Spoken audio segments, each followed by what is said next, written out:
रघुवीर समर्थ, शुकासारिखे पूर्ण वैराग्य जाते, वसिष्ठा परिज्ञान योगेश्वराचे, कवी वाल्मिका सारिखा मान्य ऐसा, नमस्कार माझा सद्गुरु रामदासा. श्रीराम. मला वाटते अंतरी वसावे, तुझ्या दासबोधासी बोध व्हावे, अपत्या परी पाववी प्रेमग्रासा, महाराज या सद्गुरु रामदासा. श्रीराम.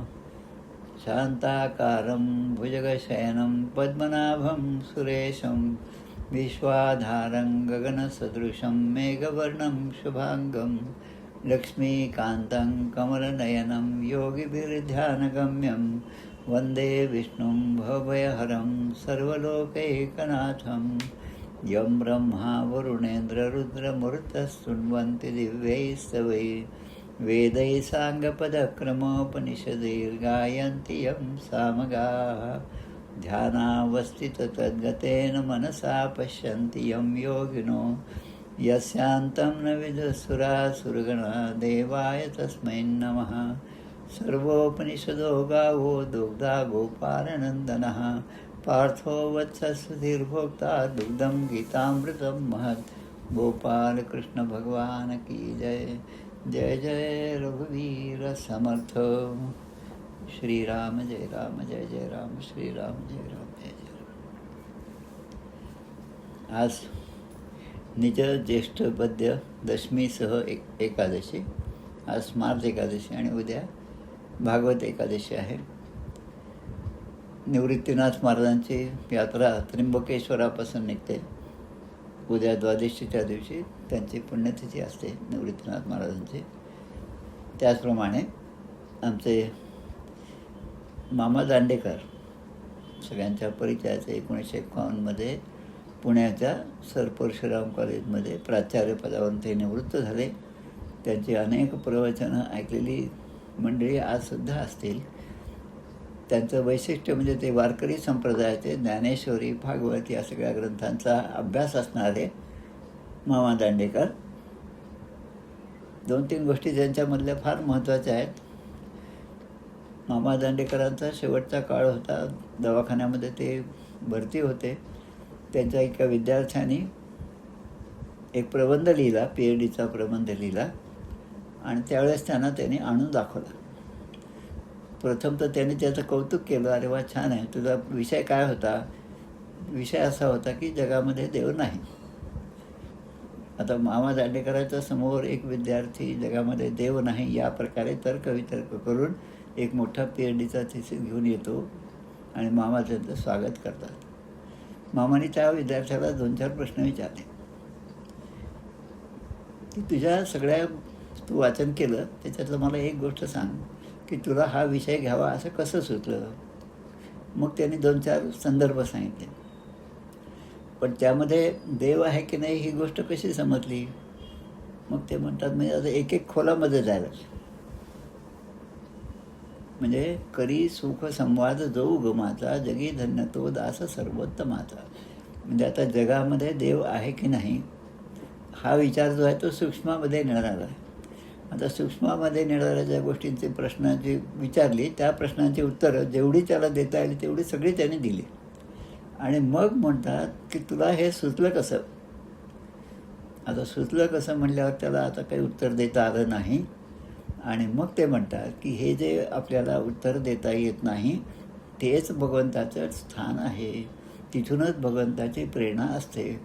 मग आता तुम्ही त्या भगवंताच्या पक्षामध्ये लिहा त्याच्या विरुद्ध लिहा, पण ती सगळी प्रेरणा त्यांचीच आहे. मुळामध्ये ते आहेत म्हणून हे सगळं आहे असा जो भाव आहे तो त्यांनी त्या ठिकाणी व्यक्त केला. मामांची अजून एक गोष्ट मला छान वाटते की मामांची जेव्हा अंत्ययात्रा त्या पुण्यामधून निघाली, जवळपास 23 किलोमीटर अंतर आहे पुण्यापासून आळंदीपर्यंत, आणि ती जेव्हा आळंदीला पोचली तेव्हा त्या अंत्ययात्रेमधला शेवटचा माणूस पुण्यामध्येच होता.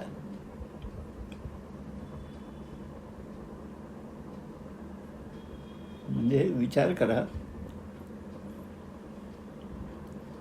त्यांनी आपल्या वारकरी संप्रदायामध्ये किती जणांना एकत्र आणलं. जोग महाराज त्यांच्याच काळातले होते. आळंदीमध्ये त्यांची समाधी आहे. आळंदीमध्ये जाल तेव्हा नक्की त्या ठिकाणी दर्शन घ्यावं. आता आपण आपल्या मुख्य विषयाकडे वळूया. प्रश्नोपनिषद याचा आपण विचार करीत होतो. प्रश्नोपनिषदामध्ये 6 शिष्य आहेत. 6 शिष्यांनी गुरूंना, पिप्पलाद मुनींना विचारलेले प्रश्न आहेत. आता पिप्पलाद मुनी पण किती मोठे हे सुद्धा मागे मी सांगितलं. शुक परीक्षिती भागवत कथा जेव्हा झाली तेव्हा तिथे जे अनेक ऋषी मुनी होते त्यामध्ये पिप्पलाद मुनीसुद्धा होते. म्हणजे हे उपनिषद, प्रश्नोपनिषद हे किती जुनं आहे, पुरातन आहे हे आपल्या लक्षात येईल. आता त्या 6 शिष्यांमधल्या एकेकाने प्रश्न विचारायला सुरुवात केली. त्यामधला 5वा जो आहे त्याच्यामध्ये शैब्य म्हणजे सत्यकाम, शैब्यच्या वंशामध्ये, शिबिराजाच्या वंशामध्ये जन्मलेला शैब्य म्हणजे त्याचं नाव आहे सत्यकाम. या सत्यकाम ऋषींनी प्रश्न विचारला. तो प्रश्न आपण आता या पंचम प्रश्नामध्ये, या प्रश्नोपनिषदामध्ये पाहत आहोत. मागच्या वेळेस फक्त 2 प्रश्न आपण या ठिकाणी पाहिले, फक्त ते उच्चार करून आपण थांबतो. अथ हैन शैब्य सत्यकामः पप्रच्छ, सत्यकामाने विचारलं. स यो ह वै म्हणजे निश्चितपणे त्याने असं विचारलं की मला तुम्ही सांगा, तत् भगवन् मनुष्येषु प्रायणांतम ओंकारम अभिध्यायित. ह्या मनुष्य लोकामध्ये प्रत्येकाच्या ठिकाणी जी काही उपासना असते त्या मनुष्यामध्ये जो कोणी प्रायणांतम म्हणजे आपला प्राण जाईपर्यंत, मृत्यू येईपर्यंत कशाचं ध्यान करतो, तर इथे प्रश्न असा आहे, तो ओंकाराचं ध्यान करतो. अभिध्याती येत म्हणजे तो ओंकारचं ध्यान करतो. आता ओंकारचं ध्यान केल्यानंतर त्याला कोणती गती प्राप्त होतील. आता हा पूर्ण जो प्रश्न आहे, 5वा प्रश्न, हा पूर्णपणे ओंकाराच्या ध्यानाच्या बाबतीमध्येच आहे. आणि यामध्ये पुन्हा विशेष म्हणजे गायत्री मंत्राचा आणि त्याचे पृथक भाग जे आहेत त्याचासुद्धा विचार यामध्ये केलेला आहे. आपण गायत्री मंत्र सगळे मुंजे झालेले जे आहेत, बटू आहेत, जे आहेत सगळे ज्याने जानवं धारण केले. आता नुसतं जानवं धारण करणारे पुष्कळ असतील, पण गायत्री मंत्राचा जप करणारे जे आहेत आणि समजून जप करणारे आहेत त्यांच्यासाठी या ठिकाणी खूप मोठा उपदेश या ठिकाणी केलेला आहे. आपण म्हणतो गायत्री मंत्र जो आहे तो 24 अक्षरं त्यामध्ये आहेत. 8-8चे 3 आहेत. आपल्या सगळ्या वैदिक वाङ्मयामध्ये 7 छंद आहेत. त्यामधला गायत्री छंद जो आहे त्यामधला हा मंत्र आहे. आणि हा मंत्र जो आहे, गायत्री छंद जो आहे, ऋग्वेदामध्ये बहुतांश श्लोकांमध्ये, ऋचांमध्ये हाच मंत्र आहे, हाच छंद आहे. भूः भुवः स्वाहा महा जनः तपः सत्यम. ह्या 7 गोष्टी म्हणजे त्यांना म्हणतो आपण व्याहरती. जप करत असताना सुरुवातीला या व्याहरती वेगवेगळ्या म्हणायच्या आणि मग नंतर भूर्भुवः स्वाहा हा मंत्र म्हणायचा. आता भूर्भुवः स्वाहा तत्सवितुर्वरेण्यं भर्गो देवस्य धीमहि धियो यो न प्रचोदयात्. हे जे 8-8चा एक समुदाय आहे तो प्रत्येक समुदाय एकेका याच्यातून घेतलेला आहे. 3 आपण वेद म्हणतो, त्रिकांडात्मक वेद जे आहे, ऋग, यजु आणि साम. ऋग्वेदातला एक भाग, यजुर्वेदातला दुसरा भाग आणि सामवेदातला तिसरा भाग, अशाप्रमाणे. त्यानंतर भूर्भुवः स्वाहा म्हणजे दोन्ही गोष्टी आहेत. एक तर 7 व्याहरती म्हणत मंत्र करायचा, जप करायचा, किंवा मग 3 व्याहरती म्हणत. 3 व्याहरती म्हणजे भूर्भुवः स्वाहा. आता याचा विचार या मंत्रामध्ये केला, या उत्तरामध्ये केलेला आहे. सत्यकामाने जे प्रश्न विचारले त्याचा आपण विचार करत आहोत. त्या ठिकाणी ते म्हणतात, स यद यद एकमात्रम अभिध्यायित स तेनैव संवेदिस्तूर्णम एव जगत्याम अभिसंपद्यते. 3 व्याहरती, ओम भूः, ओम भुवः, ओम स्वहा. आता जो साधक या 3 व्याहरतींचा उच्चार करून जप करतो त्याचा विचार या ठिकाणी दिलेला आहे. आता भूः भुवः स्वाहा हे जे 3 आहेत त्याचं जे सप्तलोक जे आहेत त्या सप्तलोकाचा आणि या सप्तव्याहरतीचा संबंध आहे. भूः म्हणजे भूलोक, भुवः म्हणजे भुवरलोक आणि स्वहा म्हणजे स्वर्गलोक. म्हणजे आपण म्हणतो पृथ्वी, आकाश आणि स्वर्ग हे जे तीन आहेत त्या महत्त्वाचे आहेत. मग जनलोक आहे, मग तपोलोक आहे, मग सत्यलोक आहे, महालोक आहे. आता ह्या सप्तलोक जे आहेत ही सप्तलोक आपल्या शरीरामध्येच आहेत. जेव्हा आपण गायत्री मंत्राचा ते जप करतो, स्नानसंध्या करतो, त्यावेळेस भस्म जे आहे ते आपल्या शरीराला लावण्याचा विधी आहे. भू म्हणजे भुवलोक म्हणजे आपल्या पायाच्या ठिकाणी भूलोक. भुवः म्हणजे नाभीच्या ठिकाणी. त्यानंतर स्वहा म्हणजे स्वर्गलोक, स्वरलोक. आणि महा म्हणजे महरलोक. जनः म्हणजे जनलोक. तपः म्हणजे तपोलोक. आणि सत्यलोक म्हणजे ब्रह्मदेवाचा सत्यलोक. आता भूलोक म्हणजे पायापाशी आहे, भुवरलोक म्हणजे नाभी आणि स्वरलोक म्हणजे हृदय. म्हणजे या ठिकाणी आपण ते भस्म लावत असतो. त्यानंतर जनः म्हणजे वक्षस्थळ. आणि नंतर तपः म्हणजे गळ्याचा भाग. जनः म्हणजे नंतर तप म्हणजे दोन स्तनांच्या मध्ये, छातीच्या मध्ये जो आपण जो भस्म लावतो तो भाग. आणि मग सत्यम म्हणजे मस्तकाच्या ठिकाणी म्हणजे कपाळावर आपण ते भस्म लावतो. अशा प्रकारे ह्या सगळ्या व्यारतींचा अर्थ. आणि मग आता त्यानंतर ते एक एक प्रश्न विचारतात. तस्मै स होवाच एतद्वै सत्यकाम परम चापरम च ब्रह्म यद ओंकार. हा प्रश्न काय आहे की पिपलाद ऋषी जे आहेत ते सांगत आहेत की हे जे 24 अक्षराचे गायत्री मंत्र आहे त्याची सुरुवातच ओमपासून आहे. आता ओंकार म्हणजे काय? इत्येकाक्षर ब्रह्म. या जगामध्ये पहिला स्वर, पहिला जो उच्चार असेल तो ओम याचा आहे. ओम म्हणून त्यामुळे प्रत्येक मंत्राच्या स्तोत्राच्या सुरुवातीला ओम. आणि मग श्री गणेशाय नमः ओम म्हणजे श्री गणेशाचं स्मरण आणि ओंकाराचं स्मरण हे दोन्हीही त्या ठिकाणी महत्त्वाचं आहे. आता ते म्हणतात हे जे ओम आहे सत्यकामाला ते उत्तर देतं, त्याचं उत्तर देत आहे की हा जो ओम आहे ते परब्रह्माचं वाचक आहे. लक्ष आपलं जे आहे जीवनाचं लक्ष, जीवाचं लक्ष, जीवात्म्याचं लक्ष जे आहे परब्रह्माच्या प्राप्तीचं आहे. आणि म्हणून ओम. आणि यामध्ये सुद्धा 3 अ, उ आणि म असे 3 येतात. आता या अ, उ आणि म याचा सुद्धा विचार याचमध्ये केलेला आहे. स यद यद एकमात्रम अभिध्यायित म्हणजे सह यदी म्हणजे उपासक जेव्हा यदी एकमात्रम एकमात्राचे युक्त आविष्कार म्हणजे एकमात्राने युक्त असा जो मंत्र आहे भू हू असा फक्त जो विचार करा. नंतर बोलतो म्हणा.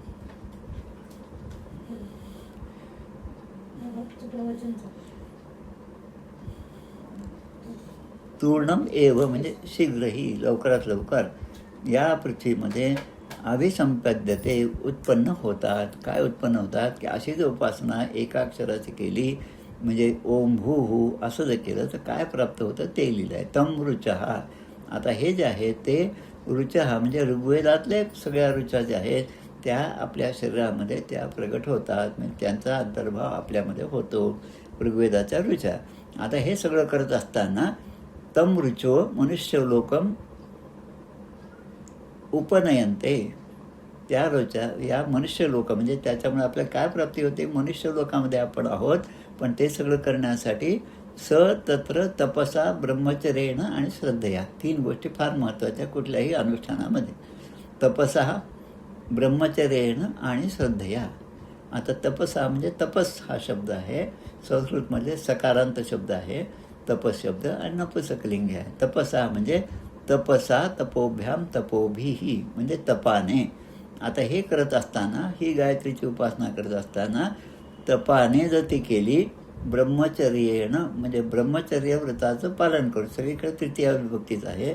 आणि तिसरं जे आहे श्रद्धया. श्रद्धा हे स्त्रीलिंगी आहे संस्कृतमध्ये म्हणून श्रद्धया म्हणजे श्रद्धेने ब्रह्मचर्य व्रताचं पालन करून आणि तपाचं आचरण करून जर आपण या तिन्ही भूहू भुवः आणि स्वाहा याचा जप केला आणि त्याचं ध्यान केलं तर आपल्याला काय प्राप्त होतं ते या ठिकाणी दिले की ऋग्वेदाच्या ज्या ऋचा आहेत जेवढ्या मंडूच्या आहेत त्यांचा प्रवेश आपल्या या शरीरामध्ये होतो. तप ब्रह्मचर्य आणि श्रद्धेने संपन्न झालं तर. आता असं आचरण ज्याचं आहे त्याला चांगली गती प्राप्त होते. श्रेष्ठ मनुष्य तो सगळ्या या जगामध्ये एक श्रेष्ठ मनुष्य होतो. त्याला कधीही खालच्या योनीमध्ये नीच योनीमध्ये त्याचा जन्म होत नाही हा देह सोडल्यानंतर. आणि मग पुन्हा म्हणतात हा देह सोडल्यानंतर त्याला पुन्हा या ठिकाणी जन्म मिळतो. आणि तो जन्म जो आहे तो हीच साधना पुन्हा पुढे चालू देण्यासाठी.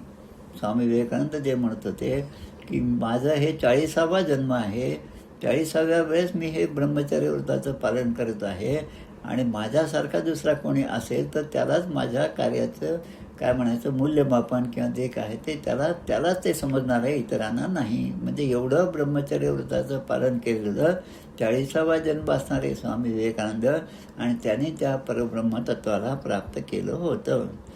त्यामुळे महत्त्वाचं या ठिकाणी की तम ऋचो मनुष्य लोकम उपनयनते. उपनयनते म्हणजे त्याला ते प्राप्त होतं, मनुष्य लोक प्राप्त होतं मृत्यूनंतर. कशासाठी प्राप्त की मागच्या जन्मामध्ये जे राहिलं ते करण्यासाठी. आता यासाठी उदाहरण खूप छान आहे खरं म्हणजे. तुकाराम महाराजांचं एक उदाहरण आहे, नामदेव महाराजांचं उदाहरण आहे आणि तुका विप्र असे एक संत होऊन गेले. 3 संत आहेत पहा, नामदेव महाराज, तुकाराम महाराज आणि तुका विप्र. आता या तुका विप्र यांची समाधी सातारा जिल्ह्यामध्ये कराडच्या जवळ बोरबन नावाचं एक रेल्वे स्टेशन लागतं. त्या स्टेशनचं नाव कदाचित वेगळं असेल. मी कराडला 1 वर्ष शाळेमध्ये होतो तेव्हा आमची एक ट्रिप गेली होती. तेव्हा या ठिकाणी मी गेलो, त्या समाधीचं दर्शन घेतलं. नदीकाठीच ती समाधी आहे. आता यांचा उल्लेख कशासाठी की हे 3 जन्म जे आहेत नामदेव महाराजांच्या अभंग वाचल्यावर नामदेवाने 100 कोटी अभंगाचा संकल्प केला. ठीक आहे. आता पूर्ण आयुष्यामध्ये त्यांनी जे अभंग लिहिले ते काही 100 कोटीचे नाही. आता कोटी याचा अर्थ एकदम मोजून 99,99,999 आता एकच राहायला केलं की 100 लक्ष होतील म्हणजे 1 कोटी होईल असा अर्थ नाही. कोटी म्हणजे इतक्या प्रकारचे अभंग लिहिले. त्यापैकी जवळपास आजच्या भाषेमध्ये म्हणायचं तर जवळपास 95% अभंग जे आहेत ते नामदेव महाराजांनी लिहिले. आता नामदेव महाराजांची ही जी इच्छा होती म्हणजे आपण काय चाललं भूहू भुवः स्वहा या तिन्हीवर लक्ष केंद्रित करून जो ध्यान करेल त्याला या देह सोडल्यानंतर पुन्हा याच लोकांमध्ये जन्म मिळतो आणि तीच उपासना तो पुढे चालू ठेवतो. त्यासाठीच किंबहुना त्याचा जन्म होतो. आता नामदेव महाराजांचा संकल्प पुण्यासाठी तुकाराम महाराजांचा जन्म झाला आणि तुकाराम महाराजांनी तीच ओळ जी आहे तीच गोष्ट आहे जी पुढे आपल्या अभंगातून व्यक्त केली. आता या तुकाराम महाराजांच्या पुढे मग तुका विप्र बीडमध्ये त्यांचं मामाचं गाव होतं बीडमध्ये आणि ते तिकडचे राहणारे होते. तर तुका विप्र जे आहे यांनी मात्र हे पूर्ण 100 कोटीचा हिशोब पूर्ण केला अभंग लिहून. आणि मग ते म्हणतात त्या जन्मामध्ये मी जो विचार केला होता, मी जो संकल्प केला तो संकल्प माझा या जन्मामध्ये पूर्ण झाला. आता हे कोणासाठी म्हणलं आपण की त्याला पुन्हा ते शुभकर्म करण्यासाठी पुन्हा त्याचा जन्म होतो हे या ठिकाणी सांगितलं आहे. आता पुढे अथ यदि द्विमात्रेण मनसी संपद्यते सोऽन्तरिक्षं यजुर्भिर उरुन्नीयते सोमलोकान् स सोमलोके विभूतीं अनुभूय पुनरावर्तते. पहिल्या याच्यामध्ये जे आहे महिमानम अनुभवती. कसं त्या तिन्हीचा म्हणजे तपसा ब्रह्मचर्येण आणि श्रद्धेया अशाने संपन्न झालेलं असेल तर त्याला सगळ्या लोकांमध्ये महिमानम अनुभवती. त्याला मोठेपणा प्राप्त होतो, एक उच्च स्थान प्राप्त होतं आणि देहांतरानंतर पुन्हा त्याच योनीमध्ये त्याच मनुष्य लोकांमध्ये जन्म होतो आणि राहिलेलं काम तो पूर्ण करतो. असा हा 3रा मंत्र. आता 4था मंत्र सांगतो. अथ यदि द्विमात्रेण मनसी संपद्यते. 3 मात्रा भूहू भुवः आणि स्वहा. आता या 4थ्या मंत्रामध्ये सांगितले की जर 2 भूहू आणि भुवः. आता भूहू म्हणजे याचा अर्थ काय भौतिक, भुवः म्हणजे अंतरिक्ष स्वर्गलोक आणि स्वहा म्हणजे आध्यात्मिक. आपण जे म्हणतो आध्यात्मिक, आदिभौतिक आणि आदिदैविक तसं हे 3 आहे. भूहू म्हणजे मनुष्यलोक. आता 2 मात्रा असणार आहे भूहू आणि भुवः. भूहू म्हणजे मनुष्यलोक आणि भुवः म्हणजे स्वर्गलोक. आता जो या 2 मात्रांचं ध्यान करतो, 2 मात्रांचं ध्यान करून आपलं अनुष्ठान करतो त्याला कोणती गती प्राप्त होते. आता त्याची गती जी आहे ती यजुर्वेदाप्रमाणे आहे. आता पहिला जो होता तो ऋग्वेदाप्रमाणे, हा जो मंत्र आहे तो यजुर्वेदाप्रमाणे आणि पुढचा जो आहे तो सामवेदाप्रमाणे. याप्रमाणे ह्या 3 मंत्रामध्ये यजुर्वेद, ऋग्वेद, यजुर्वेद आणि सामवेद तिघांचाही भाग यामध्ये आलेला आहे, जो आपल्या गायत्री मंत्रामध्ये 8 अक्षरं जी आहेत ती या 3 वेदांमधून घेतलेली आहेत. आणि सुरुवातीचं जे आहे ते व्यारती 3 असतील किंवा 7 असतील, त्या व्यारती, त्या छंद जो आहे, ह्याचा छंद जो आहे तो गायत्री छंद आहे. आणि मग आता ते सांगतात की असा जो उपासना करेल त्याला अंतरिक्ष लोकांमध्ये, म्हणजे त्याचं चंद्रलोकामध्ये त्याला त्याची ही सगळी उपासना नेऊन पोहोचवते. म्हणजे पहिला जो आहे तो मनुष्य लोकामध्ये, दुसरा जो आहे हा मंत्र जो आहे तो चंद्रलोकामध्ये, जो 2 व्यारतींच्या वर आपलं लक्ष केंद्रित करतो. भू मनुष्यलोक आणि भू हा स्वर्गलोक. आता यामध्ये अजून एक गीतेमधले श्लोक येतात पहा. प्राप्य पुण्यकृतां लोकान् उषित्वा शाश्वती समाहा शुचिराम श्रीमतां गेहे योगो भ्रष्टोपि जायते. हा एक श्लोक गीतेमधला 6:41 आणि 6:42 हे दोन्ही श्लोक यासाठी महत्त्वाचे आहे. अथवा योगिनामेव कुले भवती धीमताम एताद्धि दुर्लभतम लोके जन्म यदि दृश्यम. त्याला दुर्लभ असं पुन्हा मनुष्य जन्म प्राप्त होतो. कशाने? की जो शुचिनाम श्रीमताम गेहे. आता जर सांगितलं आपण उदाहरण हे जे घेतलं, नामदेव महाराज, तुकाराम महाराज आणि तुका विप्र. शुचिनाम श्रीमताम गेहे, आपला संकल्प पूर्ण करण्यासाठी त्याला त्या वातावरणामध्ये पुन्हा पुढचा जन्म मिळतो. आणि योगो भ्रष्टोपि जायते. लहानपणापासूनच त्याच्या ठिकाणी हा योगी आहे हे त्याचे आईवडीलसुद्धा ओळखतात. आईवडिलांच्या सुद्धा लक्षात येतं. नुसतं एखाद्या लोखंडाच्या ह्याला स्पर्श केल्याबद्दल आमचे कारंजाचे नरसिंह सरस्वती स्वामी महाराज यांचे ते हातामध्ये जे काही पळी असेल, लोखंडाचा भाग असेल, तो सोन्याचा झाल्याबरोबर आईवडिलांच्या लक्षात आलं की हा काहीतरी दैवी चमत्कार आहे, आपल्या मुलामध्ये तो प्रगट झालेला आहे. आता हे कोणासाठी आहे? श्रीमताम गेहे, शुचिनाम श्रीमताम गेहे योग भ्रष्टोपि जायते. दुसरं एक उदाहरण म्हणजे आपल्या जडभरताचं उदाहरण. राजा भरत, ऋषभदेवांच्या 100 पुत्रापैकी श्रेष्ठ पुत्र असणारे भरत राजा. भरत राजाने सगळं राज्य आपल्या मुलांना देऊन टाकलं आणि पुढे ते जंगलामध्ये गेले आणि उपासना करू लागले. आणि ध्यान करता करता एक छोटंसं जे त्या हरणाचं पिल्लू होतं ते त्यांच्याकडे आलं. त्याची माता जी आहे ती आत्ताच मरण पावली होती, याचा जन्म झाला होता, त्याचं पालनपोषण त्यांनी केलं. आता पालनपोषण केलं इथपर्यंत ठीक आहे, पण यांचा जीव त्याच्यामध्ये अडकला. त्यामुळे अंतकालेच मामेव स्मरण उक्त्वा कलेवरम. त्याप्रमाणे त्यांचं जे मन होतं ते त्या हरणाच्या ठिकाणी युक्त झालं आणि देह सोडला. म्हणून ते पुन्हा आता पुढे त्या मृगयोनीमध्ये त्यांचा जन्म झाला. तरी पुन्हा त्याच ठिकाणी ते भटकत होते, त्याच आश्रमामध्ये, त्याच झोपडीच्या भोवती ते पुन्हा त्याच नदीकाठी आले. आता 3रा जन्म त्यांना पुन्हा प्राप्त झाला. आपण जे पाहतो की हे पूर्वजन्माचं जे आहे सुकृत तेच पुढे करण्यासाठी पुन्हा पुन्हा तो जन्म झाला. आणि मग जडभरताचं आख्यान आपण पाहतो. जडभरत म्हणजे आता जडत्व, म्हणजे मला काही समजत नाही, तुम्ही जे म्हणाल ते असं जे आहे तसं. माळिये जेवते नेले तेवते निवांताची गेले, पाणिया आयसे झाले.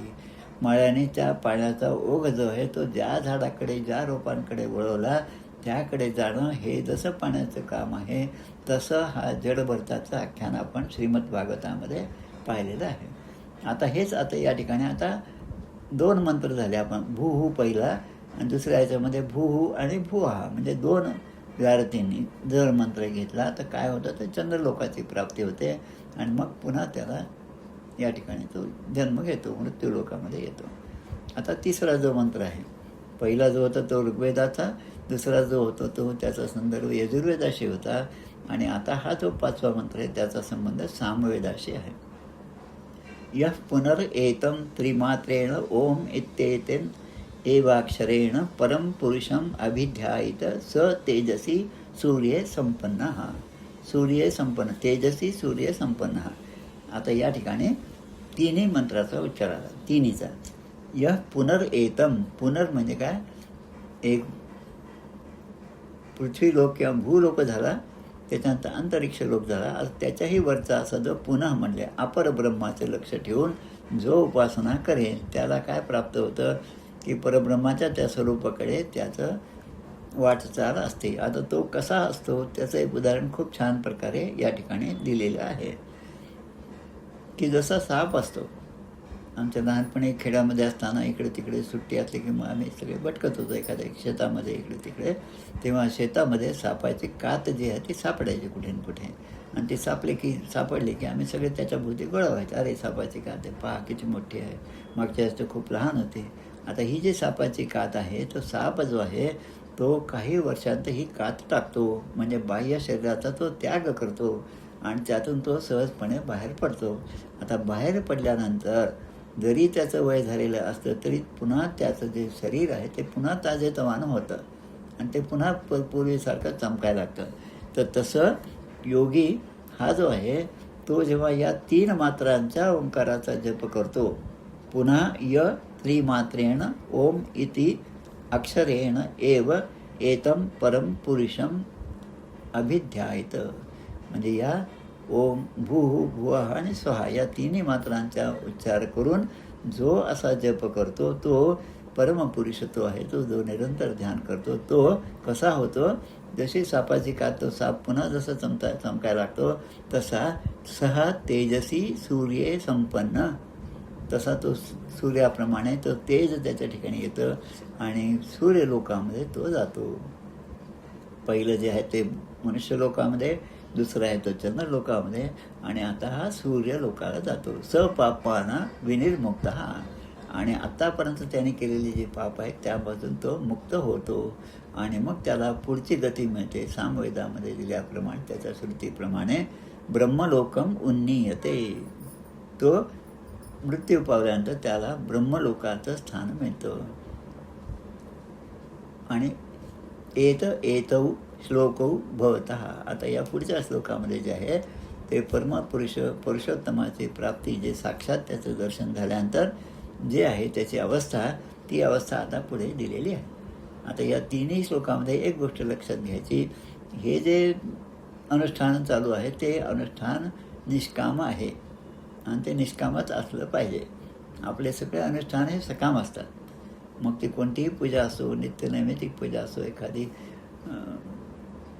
सणावाराला केलेली पूजा असो, त्यामध्ये आपण काहीतरी कामना ठेवूनच ती पूजा करतो. समर्थ आपल्याला सांगतात, कामनेने फळ घडे, निष्काम भजने भगवंत जोडे. कामना असेल तर फळ मिळतं, पण निष्काम भजनाने केलं तर मात्र भगवंत मिळतं. आता त्याच्यातलं काय पाहिजे ते तुम्ही पहा. एके संगतीने तर ती एके संगतीने बोलती, या कारणे सत्संगती बरी पहावी. पुढे म्हणतात, फळं भगवंता कोणीकडे महदांतर. आता भगवंताने दिलेलं फळ आणि भगवंत स्वतःच, या दोघांमध्ये काय फरक आहे ते लक्षात घ्या. भगवंताने दिलेलं फळ त्या धुंदलीला मिळालं आणि त्या धुंदलीने त्या फळाचं भक्षण न करता ते गाईला खाऊ घातलं. आता त्या गाईला गोकर्णासारखा पुत्र झाला आणि हिला मात्र जो पुत्र झाला तो तिच्या बहिणीचा असल्यामुळे तो धुंदकारी झाला. एक असा धुंदकारी महाखला आणि गोकर्ण हा एकदम चांगल्या प्रकारचा ब्राह्मण झाला. ही कथा आपण सगळे भागवतामध्ये ऐकतो. आता पुढे म्हणतात, नाना फळे देवापाशी. आता भगवंतापाशी सगळी फळं आहेत. आता तुम्ही काय मागता त्यावर अवलंबून आहे आणि फळं अंतरी भगवंताचे. आता आपण जर एखाद्या फळाची कामना केली आणि मागितलं तर ते भगवंत आपल्याला आपली उपासना पण आपल्याला फळं देतील आणि मग आपल्याला एक आनंद होतो की पहा, मी एवढी उपासना केली, मला आता याचं हे फळ प्राप्त झालं. आणि फळ अंतरी भगवंताशी, या कारणे परमेश्वराशी निष्काम भजावे. सगळ्यात मत निष्काम भावाने भजन करा. मग ते ओम भूः असेल, ओम भूः आणि भुवा असेल, किंवा ओम भूः भुवः स्वहा असेल, किंवा 7ही गारतीने युक्त असा गायत्री मंत्र असेल, त्यामध्ये ही गोष्ट लक्षात घ्यायची.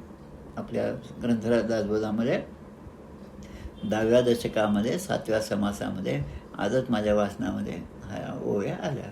तसं आता इथे गीतेमध्ये जे सांगितले, प्राप्य पुण्यकृतां लोकान् विशित्वा शाश्वती समाः शुचीनां श्रीमतां गेहे योगो भ्रष्टोपि जायते. आता या 3ही वेदांचा उच्चार किंवा त्यांचा संदर्भ असलेले हे 3 मंत्र झाले. आता 6वा मंत्र जो आहे गीतेमध्ये अजून एक श्लोक येतो, नहि ज्ञानेन सदृशम पवित्रम इह विद्यते तत्स्वयं योग संसिद्ध कालेनात्मने विंदती. आता हा जो मंत्र आहे, या मंत्रामध्ये आत्तापर्यंत 3 सांगितले. भूहू एक, भुव आणि भुवा, नंतर भूहू भुवा आणि स्वाहा तिन्ही. आता तिसरो मात्रा मृत्युमत्य प्रयुक्ता अन्योन्यसक्ता अनविप्रयुक्ता क्रियासु बाह्याभ्यंतर मध्यमासु सम्यक प्रयुक्तासु न कंपते ज्ञः. आता याचा अर्थ दिला त्याने की ज्ञः न कंपते. आता या तिन्ही मात्रांचा उपयोग करून जो साधना करतो त्याला काय प्राप्त होतं की त्याला तो परमेश्वराला, प्रत्यक्ष परमेश्वराच्या स्वरूपाला जाणण्याचं ज्ञान त्याला मिळतं. आणि एकदा ते ज्ञान मिळालं की मग तो त्या अवस्थेपासून कधीही विचलित होत नाही. आता 3 मात्रा कोणत्या? ओंकाराचा त्या 3 मात्रा अ, उ आणि म. अ, उ आणि म. आमच्या तुकाराम महाराजांचा अभंग आहे. ओंकार प्रधान रूप गणेशाचे तिही लोकाचे जन्मस्थान. आकार तो ब्रह्म, उकार तो विष्णू, मकार महेश्वर. अ, उ आणि म. आकार तो ब्रह्म, ज्याने हे सगळं जग निर्माण केलं. उकार तो विष्णू, तो जगांचं प्रतिपालन करणार आहे. आणि मकार महेश्वर, याचा सगळ्यांचा संहार जो आहे तो महेश्वर करणार आहे. आणि हे सगळं एकाच ठिकाणी एकवटलेलं आहे, ते म्हणजे ओम या अक्षरामध्ये. ओंकार प्रधान रूप गणेशाचे. आणि ते रूप कशाचं आहे तर ते गणेशाचं रूप आहे. तुकाराम महाराजांनी या अभंगामध्ये खूप छान असा भाव दिलेला आहे. आता इथे म्हणतात की या तिन्ही मात्रांचा उच्चार करून जर आपण जप केला आणि तो निष्काम भावनेने केला तर पृथ्वी लोक आहे, अंतरिक्ष लोक आहे आणि त्याही वरचा लोक आहे. या तिन्ही लोकांमधून मिळणारं जे फळ आहे ते आपल्याला प्राप्त होतं. आणि मग आपला देह कसा बाहेरून, आतून आणि शरीराच्या मध्यस्थानावर, मध्यस्थाना म्हणजे हृदय देश, हृदयेर्जुन तिष्ठती भ्रामयन सर्व भूतानी यंत्रारूढानी मानवा. हृदयेर्जुन तिष्ठती म्हणजे मी प्रत्येकाच्या हृदयाच्या ठिकाणी. मग असे आपण जसं म्हणलं की 2 आपल्या छातीच्या मधोमध आपण जे गंध लावतो ते त्या स्थानाचं ते पूजन आहे. आणि मग असं त्याला तिन्ही बाहेर, आतमध्ये आणि मधल्या अवस्थेमध्ये सुद्धा ओंकाराचं जे खरं वाच्यार्थ रूप जे आहे ते त्याला त्या ठिकाणी त्याचा अनुभव यायला लागतो. आणि अशा परमात्म्याची जेव्हा प्राप्ती होते तेव्हा तो साधक कुठल्याही प्रकारे आपल्या मनस्थितीला ढळू देत नाही. आणि मग त्या मनस्थितीमध्ये मग तो कसंही असो तरी तो आनंदातच राहतो. आणि आता पुढच्या मंत्रामध्ये सांगितले. आता 3 मंत्रांचा आता एकत्रपणे भाव या ठिकाणी आहे. ऋग्भिरेतम यजुर्भिरंत रिक्षम सामभिर्यत तत्कवयो वेदयन्ते तम ओंकारेण आयतनेन अन्वेति विद्वान यत शांतम अजरम अमृतम अभयम परम चेती. वेदयन्ते म्हणजे वेद म्हणजे जाणणे. वेदयन्ते म्हणजे तो जाणतो. काय? ऋग्भिरेतम, ऋग्भी म्हणजे एका मात्राची उपासना करणारे, ऋचाद्वारे एक मात्र ओम भू. तसंच मनुष्य लोकांमध्ये तो प्राप्त होता आपण पाहिलं. यजुर्भिही, आता यजुर्वेदामध्ये 2 मात्रांची उपासना करणारे जे आहेत, यजुः ह्या श्रुतीद्वारे त्याला अंतरिक्षामध्ये स्थान मिळतं, चंद्रलोकापर्यंत जातो. सामभिही म्हणजे सामवेदाच्या रूपाने ओंकाराची उपासना करणारा याला ब्रह्मलोकाची प्राप्ती होते. आता यत कवयः वेदयन्ते, आता ज्याला कवयः म्हणजे ज्ञानीजन, हे सगळं ज्ञान ज्यांना आहे ते जाणतात त्यांच्याबद्दल सांगतात. विद्वान हा शब्द या ठिकाणी, विद्वान म्हणजे विवेकशील साधक. विवेकाचं जे महत्त्व समर्थाने सांगितलं तेच या ठिकाणी सांगितले आहे. तत्कवयोः वेदयन्ते, विवेकशील साधक जो आहे त्याला ओंकारेण एव, केवळ ओंकाराच्या त्या जपाने, त्या ध्यानाने, आयतनेनं, आयतन म्हणजे अवलंबन, अवलंबन म्हणजे समोर जेव्हा आपण निर्गुणाचं ध्यान करतो तेव्हा निर्गुण म्हणजे समोर काहीच नसतं, पण त्याचं एक प्रतीक रूप म्हणून त्या ठिकाणी मूर्ती आहे. आणि सगुणाचे आधारे निर्गुण पाविते निर्धारे. आता निर्गुणापर्यंत जायचं आहे पण त्यासाठी अवलंबन पाहिजे, आयतन पाहिजे. अवलंबन म्हणजे आयतन. मग काहीतरी खुंटी पाहिजे की ज्याला आपण धरल्यानंतर आपण इतर ठिकाणी भरकटत जाणार नाही. आपण लहानपणी आपण भोज्जा म्हणत होतो त्याला, भोज्याला शिवलं की तो आऊट, जो काही खेळत असेल तो. तसं त्या भोज्याला आपण शिवल्यानंतर आयतने ते अवलंबन जर आपण पक्क धरून ठेवलं तर मग या मायेचा कुठलाही प्रभाव आपल्यावर होणार नाही.